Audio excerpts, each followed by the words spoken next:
आज का टॉपिक है एंटीबायोटिक। एंटीबायोटिक्स में हम सबसे पहले पढ़ते हैं इंट्रोडक्शन की बात करता हूँ तो इंट्रोडक्शन में सबसे पहले आती है anti microbial drug. Anti microbial drug कौन सी होती है? तो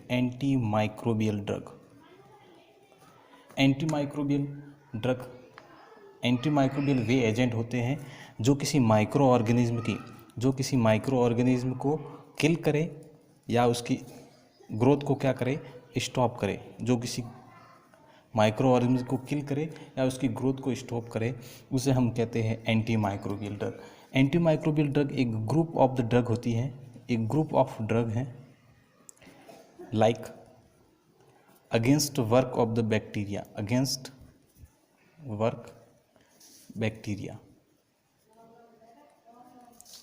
इसे हम एंटी बैक्टीरियल ड्रग कहते हैं,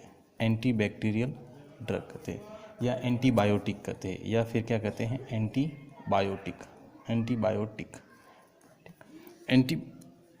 एंटी माइक्रोबियल वे एजेंट होते हैं जो किसी माइक्रो ऑर्गेनिज्म को किल करे या उसकी ग्रोथ को क्या करे, स्टॉप करते हैं।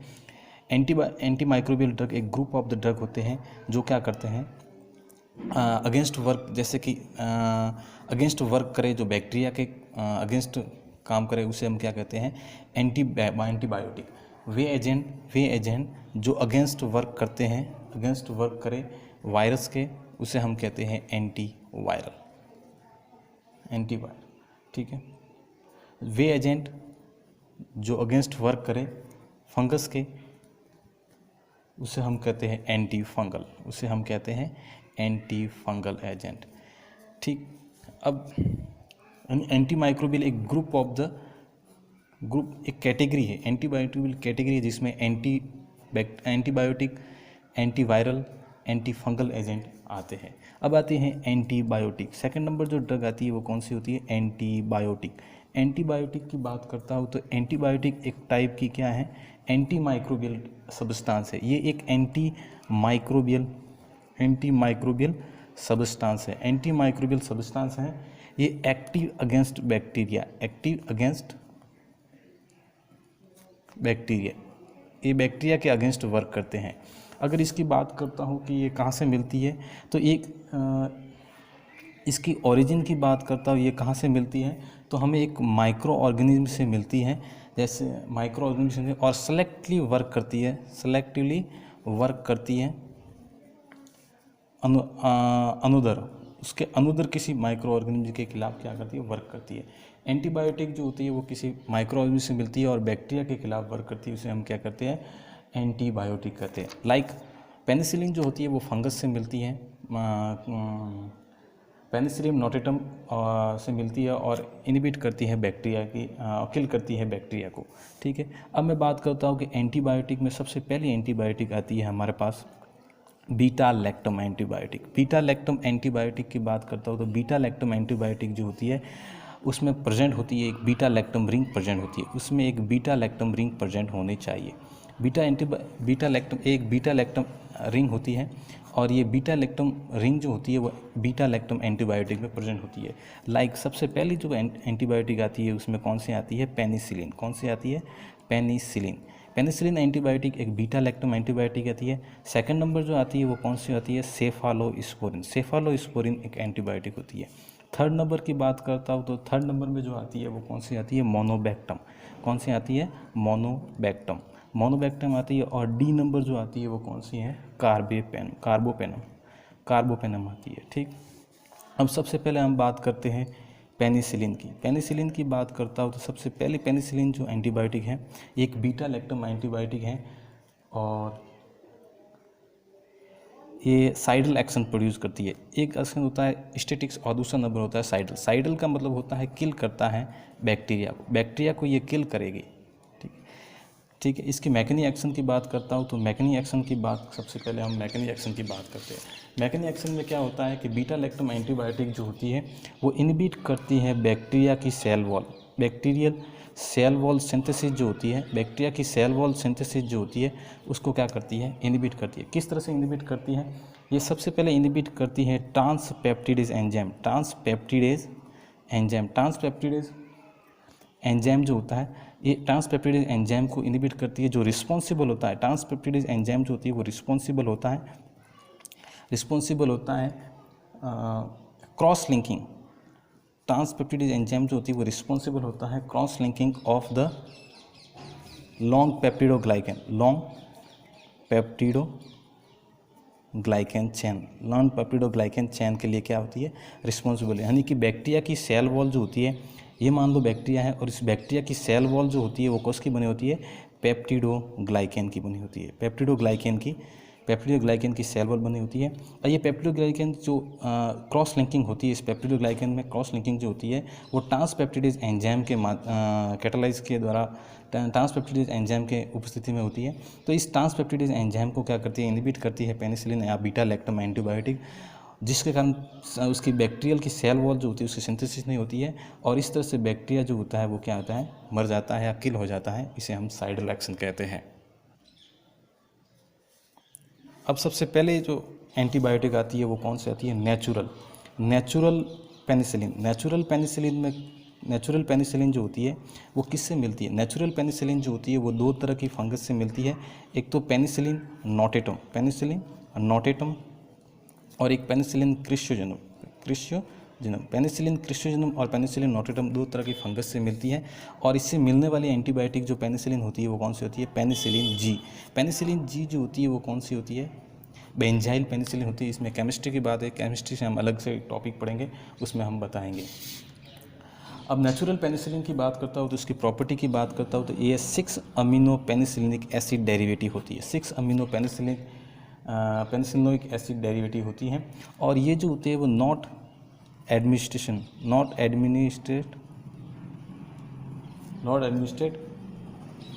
ओरल, ये ओरली रूट से नहीं ले सकते। क्यों? क्योंकि ये क्या करती है, ब्रेक डाउन हो जाती है स्टोमक में इसका क्या हो जाता है, ब्रेक डाउन हो जाती है एसिड, स्टोमक के एसिड में इसका ब्रेक डाउन एसिड स्टोमक के एसिड में इसका क्या होता है, ब्रेक डाउन हो जाती है। ठीक, break down in acid stomach. ठीक है, अब इसकी बात करता हूँ, इसकी स्पेक्ट्रम की बात करता हूँ तो स्पेक्ट्रम जो होते हैं इसकी क्या होती है, नैरो स्पेक्ट्रम होती है। नैरो स्पेक्ट्रम का मतलब होता है कि ये ग्राम पॉजिटिव में ही क्या करती है, वर्क करती है, ग्राम पॉजिटिव बैक्टीरिया को ही किल करती है, इसमें नैरो स्पेक्ट्रम कहते हैं। अब इसकी बात करता हूँ तो ये शॉर्ट एक्टिंग ड्रग होती है। पेनिसिलिन जी जो होती है वो शॉर्ट एक्टिंग होती है और इसका रैपिड एक्सेट होता है। इसलिए रैपिड एक्सेट हो जाती है रीनल ट्यूबुलर सिक्रेशन के द्वारा क्या होती है, ये एक्सेशन हो जाता है। ठीक है, अब मैं बात करता हूँ पेनिसिलिन की बात करता हूँ तो पेनिसिलिन के स्ट्रक्चर की बात करता हूँ तो सबसे पहले पेनिसिलिन में दो तरह की रिंग होती है, एक 5 मेंबर रिंग होती है, एक 4 मेंबर रिंग होती है। 5 मेंबर रिंग जो होती है वो कौन सी होती है, थायाजोलिडिन रिंग होती है और 4 मेंबर जो होती है वो कौन सी होती है, बीटा लैक्टम रिंग होती है। अब मैं इसकी स्ट्रक्चर को बताता हूँ, इसकी स्ट्रक्चर ड्रॉ करता हूँ और स्ट्रक्चर में ये थायाजोलिडिन रिंग होती है, 2 मिथाइल ग्रुप होते हैं और एक कार्बो ऑक्सिलिक एसिड ग्रुप होता है और ये बीटा लैक्टम रिंग हो गई और यहाँ पर क्या होता है, अमाइड बॉन्ड होता है, C+ONH और ये एल्काइल ग्रुप पे कोई भी जैसे कि मैं बात करता हूँ कि पेनिसिलिन जी में क्या होता है कि ये बेंजाइल ग्रुप जुड़ता है, बेंजाइल ग्रुप जुड़ने के कारण क्या होता है, ये पेनिसिलिन जी हो गई। ठीक है, अब ये पेनिसिलिन की जो स्ट्रक्चर है ये 6 अमीनो पेनिसिलिक एसिड होता है। ठीक है, अब मैं दूसरी बात करता हूँ। अब हमने बात की है कि नेचुरल पेनिसिलिन जो होती है वो पेनिसिलिन जी है, जो क्या करते हैं, ओरली एडमिनिस्ट्रेशन नहीं करते, इसका नैरो स्पेक्ट्रम होता है और इसकी शॉर्ट टी-हाफ होते हैं। इस प्रॉब्लम को ओवरकम करने के लिए हमने एक दूसरी एंटीबायोटिक का बनाई जिसका नाम है सेमी सिंथेटिक एंटीबायोटिक पेनिसिलिन जो होती है वो कौन सी होती है, वे एंटीबायोटिक जो क्या करते हैं, एसिड से क्या होता है, स्टोमक के एसिड से क्या होते हैं, रेजिस्टेंस हो जाते हैं। वो कौन सी एंटीबायोटिक है, सबसे पहली एंटीबायोटिक है जो एसिड से रेजिस्टेंस हो जाती है वो कौन सी है, पेनिसिलिन वी जो होती है वो फिनॉक्सी मिथाइल पेनिसिलिन होती है। सेकेंड नंबर वे पेनिसिलिनेज यानी कि बीटा लैक्टमेज, ये एक तरह की एंजाइम होता है जो क्या करता है, बैक्टीरिया के द्वारा रिलीज होता है।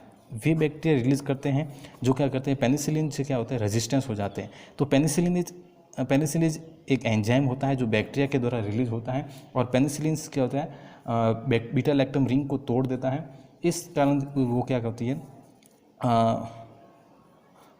बीटा लैक्टम रिंग को तोड़ता है। इसको रेजिस्टेंस करने के लिए एक दूसरी एंटीबायोटिक आती है जिसका नाम होता है मैथिसिलिन, नेफसिलिन, ऑक्सासिलिन, क्लोक्सासिलिन, डाइक्लोक्सासिलिन। ये जो होता है वो पेनिसिलिनेज एंजाइम्स रेजिस्टेंस को क्या करता है, पेनिसिलिन एंजाइम को क्या करता है, रेजिस्टेंस करती है। ठीक है, ये जो मैथिसिलिन और नेफसिलिन जो होती है वो क्या करती है, ओरली इफेक्टिव नहीं होती है, ओरली इफेक्टिव नहीं होती है।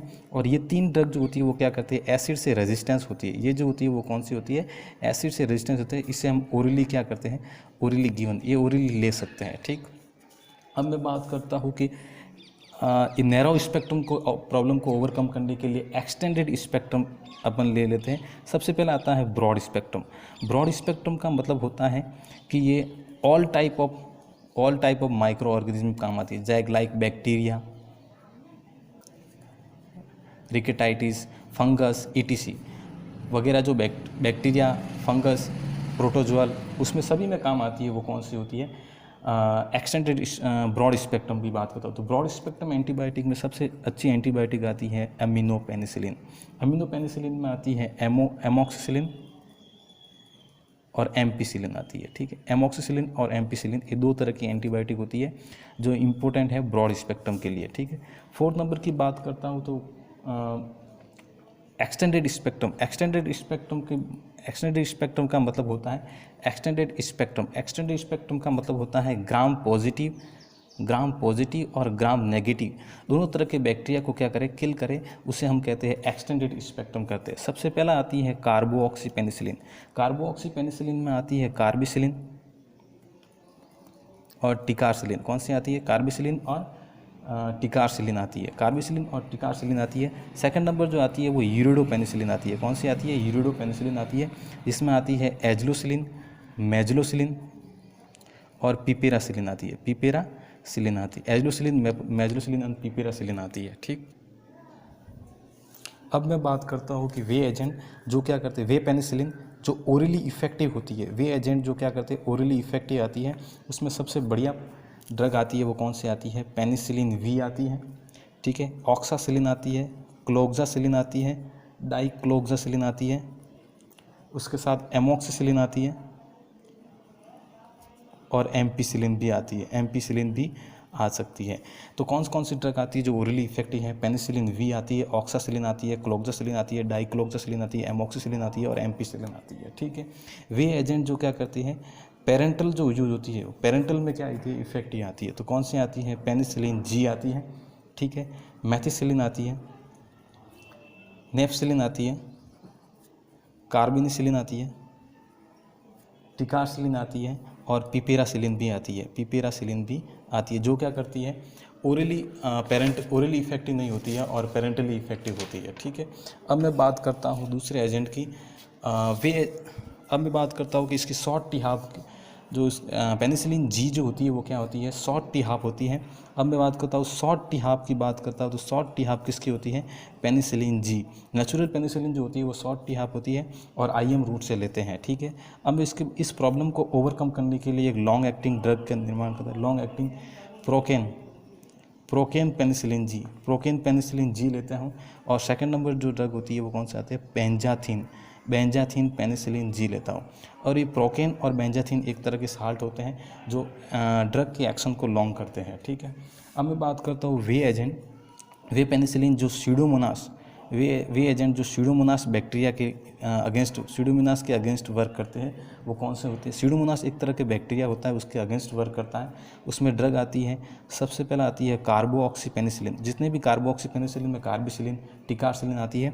और दूसरे नंबर आती है यूरिडोपेनिसिलिन जो आती है उसमें आती है एजलोसिलिन, मेजलोसिलिन और पिपेरासिलिन, ये 3 तरह की ड्रग आ गई। ठीक है, कार्बिसिलिन एंड टिकारसिलिन जो होती है वो कार्बोऑक्सोपेनिसिलिन में आती है। अब मैं एक बात करता हूँ, एक क्वेश्चन ये भी आता है कि 1 ग्राम पेनिसिलिन में कितनी यूनिट होती है, तो 1.6 मिलियन यूनिट होती है पेनिसिलिन की। पेनिसिलिन की बात करता हूँ तो 1 1 ग्राम पेनिसिलिन में कितनी यूनिट होती है, तो 1.6 मिलियन यूनिट होती है। अब इसकी पेनिसिलिन की साल्ट की बात करता हूँ तो साल्ट जो होते हैं वो सोडियम एंड पोटासियम साल्ट जो होते हैं उसमें यूज़ करते हैं, ठीक है। अब मैं बात करता हूँ ये प्रोकेन पेनिसिलिन जो होती है, प्रोकेन पेनिसिलिन जो होती है वो ट्रिपल बी को क्या कर सकती है, ब्रेन में ट्रिपल बी को क्रॉस कर सकती है। इस कारण से इसे न्यूरोसिफिलिस में क्या करता है, न्यूरोसिफिलिस में क्या करता है, यूज़ किया जा सकता है, न्यूरोसिफिलिस में यूज़ कर सकता है। ये जो होती है वो ट्रिपल बी को क्रॉस नहीं कर सकती है और इस कारण से इसे न्यूरोसिफिलिस में यूज़ नहीं करते हैं। ट्रिपल बी को क्रॉस करने के कारण इसमें सीएनएस के टॉक्सिसिटी भी प्रोड्यूस हो सकती है। अब मैं बात करता हूँ कि drug of choice of penicillin जो होती है मोस्टली जो यूज़ करते हैं वो किस में करते हैं, सिफिलिस वाले पेशेंट में यूज़ करते हैं, सिफिलिस में यूज़ करते हैं। सेकंड नंबर जो ग्राम पॉजिटिव बैक्टीरिया हैं, ग्राम पॉजिटिव बैक्टीरिया में स्ट्रेप्टोकोकस मेनिंगोकोकस बैक्टीरिया जो होते हैं उसमें आते हैं। उसके बाद आती है एक्टिनोमाइकोसिस में भी क्या होती है, काम आती है। सेकंड नंबर आती है टिटनेस के बैक्टीरिया में भी क्या होती है, काम आती है। गैस गैंग्रीन में भी पेनिसिलिन इफेक्टिव होती है, ठीक है, गैस गैंग्रीन में पेनिसिलिन होती है। सेकंड नंबर आती है रैट बाइट फीवर में भी क्या होती है, ये इफेक्टिव होती है। बैक्टीरियोइड्स जो अनएरोबिक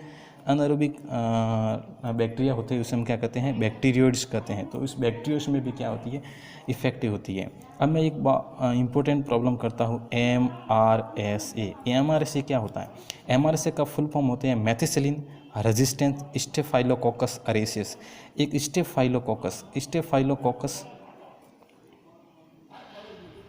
स्टेफाइलोकोकस अरेसियस नाम का बैक्टीरिया होता है जो क्या करता है, मैथिसिलिन के द्वारा क्या होता है, मैथिसिलिन से क्या होता है, रेजिस्टेंस हो जाता है। मैथिसिलिन से क्या होता है, रेजिस्टेंस हो जाता है और इस मैथिसिलिन रेजिस्टेंस की वजह से क्या होता है, ये MRSA प्रोड्यूस करती है। तो मैथिसिलिन जो होती है वो MRSA प्रोड्यूस करती है। इसमें all type of beta lactam antibiotic जो होती है उसमें इफेक्टिव नहीं होती है, एंड एंटीबायोटिक जो होती है नॉट इफेक्टिव, इसमें कोई भी इफेक्टिव नहीं होती है। तो स्टेफाइलोकोकस अरेसियस जो बैक्टीरिया होते हैं वो पेनिसिलिन बाइंडिंग प्रोटीन की जो साइट होती है पेनिसिलिन बाइंडिंग प्रोटीन जो साइट होती है उसके के फॉर्मेशन को क्या कर सकता है, ये अल्टर कर सकता है। इस कारण से ये स्टेफाइलोकोकस अरेसियस जो होता है वो मैथिसिलिन जो होती है वो स्टेफाइलोकोकस अरेसियस नाम के बैक्टीरिया से क्या होते हैं, रेजिस्टेंस हो जाती है। इसे हम बोलते हैं MRSA में बीटा लैक्टम एंटीबायोटिक जो होती है वो कोई भी बीटा लैक्टम एंटीबायोटिक इफेक्टिव नहीं होती है। उसमें केवल एक ही ड्रग आती है मोस्टली जो होती है वो कौन सी होती है, वैनकोमाइसिन। इसके अलावा मैं बात करता हूँ तो जो अमीनो पेनिसिलिन जो होती है वो amino penicillin against gram positive and gram negative. Amino penicillin जो होती है, अमीनो पेनिसिलिन में एमोक्सिसिलिन एम्पिसिलिन आती है, वो क्या करती है, अगेंस्ट वर्क करती है gram positive and gram negative. Enterococcus है, लिस्टेरिया है, हीमोफीलिया है, साल्मोनेला है, सीजेला है, अदर नाम के बैक्टीरिया से क्या होती है, ये इफेक्टिव होती है, उसके अगेंस्ट वर्क करती है। ड्रग ऑफ चॉइस जो एमिनो पेनिसिलिन जो होती है वो ड्रग ऑफ चॉइस इंटेरोबैक्टीरिया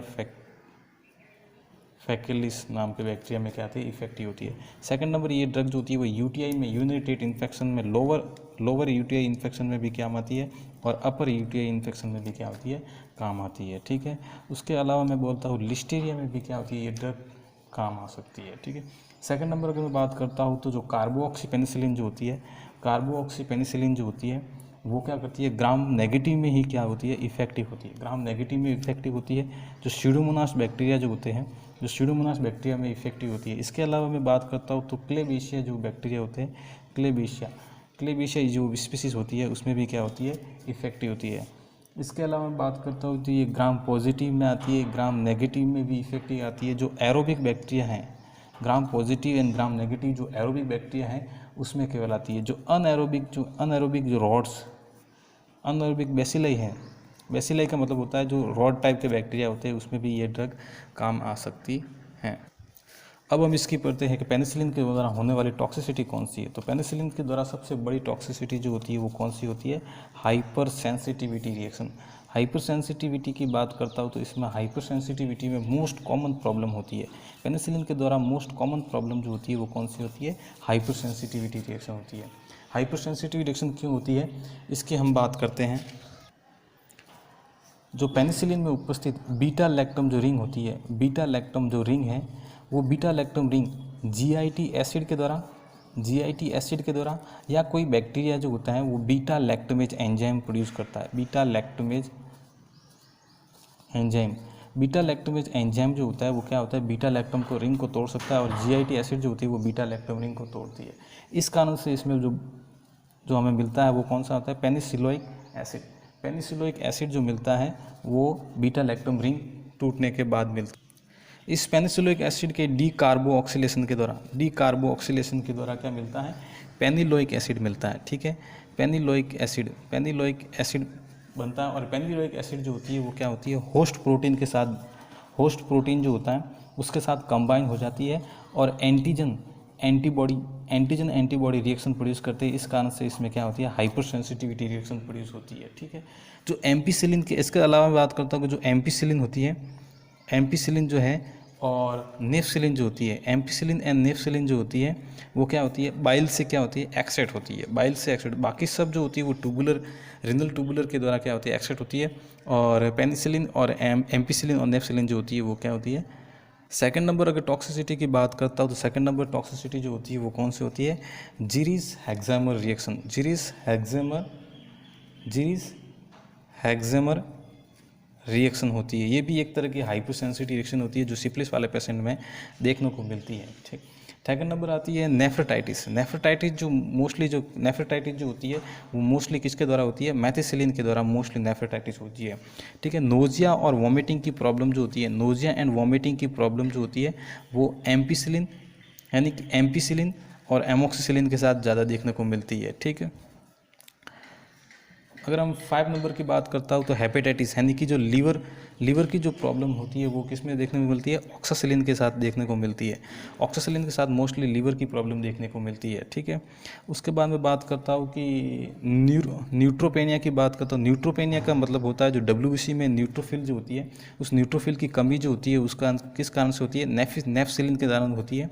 नेफसिलिन के लंबे टाइम तक यूज़ करने के कारण न्यूट्रोपेनिया हो सकता है, यानी कि WBC में प्रेजेंट जो न्यूट्रोफिल होती है उसकी क्या हो जाती है, कमी हो जाती है। इसके अलावा मैं बात करता हूँ कि ब्लीडिंग डिसऑर्डर जो होते हैं वो होती है वो क्या होती है, कार्बेनिसिलिन के द्वारा होती है। कार्बेनिसिलिन के द्वारा ब्लीडिंग डिसऑर्डर हो सकता है। ठीक है, उसके अलावा बात करता हूँ तो प्रोकेन पेनिसिलिन जी जो होती है, प्रोकेन पेनिसिलिन जी होती है वो केस के द्वारा सीएनएस में क्या होती है, सीजर्स प्रॉब्लम हो सकती है। प्रोकेन पेनिसिलिन जो होती है वो केस में जो न्यूरोसिफिलिस जो होते हैं उस पेशेंट में काम आती हैं, क्योंकि ये BBB को क्या करती है, क्रॉस करती है। BBB को क्रॉस करने से ये सीएनएस प्रॉब्लम करती है। सीएनएस में जैसे कि सीजर्स है, डेलीरियम है, ETC, ये प्रॉब्लम